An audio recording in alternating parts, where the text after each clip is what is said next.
Hello बच्चों, let's read the question. The water drops fall at a regular intervals from a tap 5 metre above the ground. The third drop is leaving the top.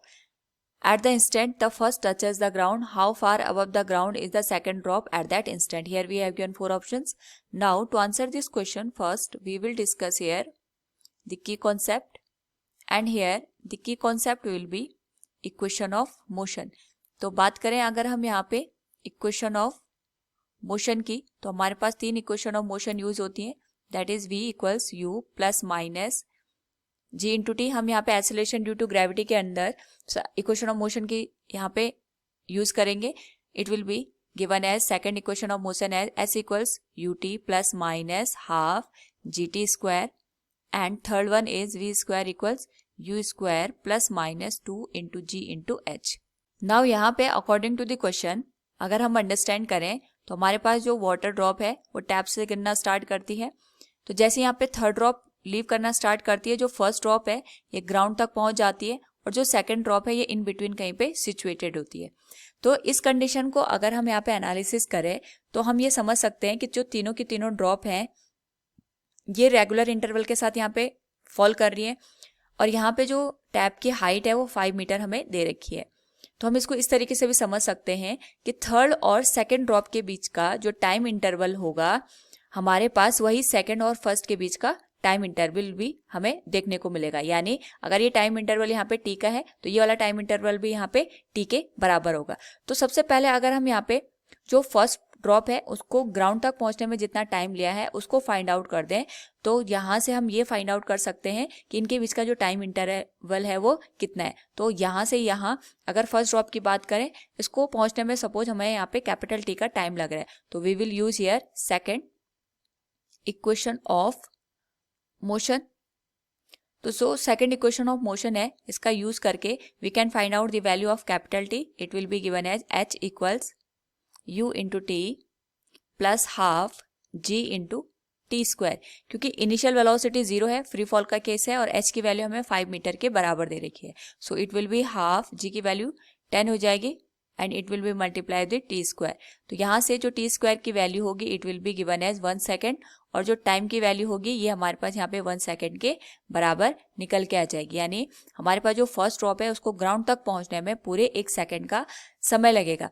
और अगर हमें time interval की value निकालनी है तो हमें पता है जो टाइम इंटरवल है ये हमारे पास इक्वल है, तो जो टी की वैल्यू है ये यहाँ पे टी प्लस टी के बराबर हो जाएगी. यानी फर्स्ट और सेकेंड ड्रॉप का जो टाइम इंटरवल है वही सेकेंड और थर्ड का टाइम इंटरवल होगा. इसको हम यहाँ पे 2 इक्वल पार्ट में डिवाइड कर देंगे. तो टी की वैल्यू हमारे पास 1 सेकेंड है, तो जो 2t की वैल्यू हो जाएगी यहाँ से अगर हम स्मॉल t की वैल्यू निकालें इट विल बिकम 0.5 सेकेंड. इसका मतलब ये हो गया जो ड्रॉप हमारे पास यहाँ पे फॉल कर रही है वो 0.5 सेकेंड के इंटरवल के बाद यहाँ पे गिर रही है. यानी थर्ड से लेके सेकंड और सेकंड से लेके फर्स्ट तक का जो टाइम इंटरवल है ये 0.5 सेकेंड का हमें मिल रहा है. हर एक ड्रॉप 0.5 सेकेंड के बाद यहाँ पे फॉल करेगी. सो वी कैन से जब फर्स्ट बॉल यहाँ पे ग्राउंड तक पहुंच चुकी होगी उस केस में जो हमारे पास यहाँ पे सेकेंड ड्रॉप है इसने कितनी डिस्टेंस कवर की होगी, we can find out it again by using second equation of motion for second drop. और हमारे पास जो सेकेंड इक्वेशन ऑफ मोशन है फॉर सेकेंड ड्रॉप, इसके लिए हम जो टाइम की वैल्यू लेंगे 0.5 सेकेंड के बराबर लेंगे कि इतने टाइम में हमारे पास जो यहाँ पे सेकेंड ड्रॉप है इतने कितनी डिस्टेंस को कवर किया होगा. इसको हम एच डैश से इंडिकेट कर देते हैं, and it will be given as u into T plus half g into T square. H dash की वैल्यू यहाँ से हम निकाल सकते हैं, u तो 0 हो जाएगा, फ्री फॉल का केस है अगेन, 1/2 इंटू g की वैल्यू 10 हो जाएगी, t की वैल्यू 0.5 का स्क्वायर हम लेके चलेंगे. तो यहाँ से it will B H dash equals 0.5 का स्क्वायर हो जाएगा 0.25 मल्टीप्लाइड विद 10, ये हो जाएगा 2.5, और 2 से डिवाइड करने पे this value will become 1.25 metre. यहाँ पे जो सेकेंड ड्रॉप है हमारे पास 1.25 मीटर की डिस्टेंस को कवर करेगी इन दी 0.5 सेकेंड. तो यहाँ पे अगर हम इसकी हाइट को देखें अकॉर्डिंग टू दी क्वेश्चन, जो सेकेंड ड्रॉप है इसने यहाँ पे एच डैश डिस्टेंस को कवर किया, दैट इज 1.25 मीटर. तो यहाँ पे जो ड्रॉप है इसको अगर हम ग्राउंड से देखें तो ग्राउंड से इसकी जो डिस्टेंस निकल के आएगी it can be calculated as distance of second drop from ground it will be 5 minus 1.25 और ये हो जाएगा हमारे पास यहाँ पे 3.75 मीटर के बराबर।